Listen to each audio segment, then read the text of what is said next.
ko done exercise. Para ako nag-gym guys. Sobrang bigat ng dala kong bag.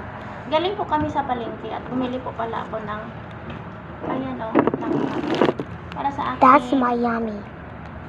Sa aking baby boy. Tapos ito guys, kita ko napakabigat ng aking bag. Wait lang, kunin ko muna yung mga important matters. Dahil ito ang bigat kasi nandito lahat ng mga papers ko pag alis kami ng bahay. Dala ko po yan lahat, important papers ko and everything. Kasi nga po basta dinadala ko para kung pagong. At meron akong corn na meron pa po siyang ano, Mama, I opened this. at meron akong corn na ready to cook na ito. So yun pa lang po ang bigat ko, promise. Veggies, ganyan, kalamansi at ano ito, tanglad at pichay. Tapos nagpili din po ako ng my favorite. Tapos si kamuti tops at ano ba ito?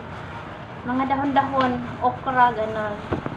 Tapos ito pa pala, nagbili ako ng bread. Tsaka yung masarap na binangkaw.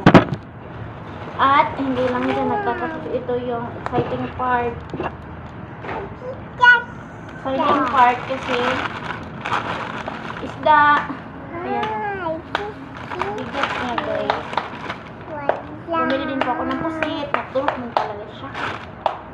At bumili po ako ng liempo. Nandito manok, chicken feet at chicken breast. Tapos chicken liver. So, ayan ang bigat po. Tapos, meron akong karga dito na wala. Girl na tulog. So, ayan po. Diba? Ang bigat kaya. Feeling ko nag-gym ako palagi yung ano.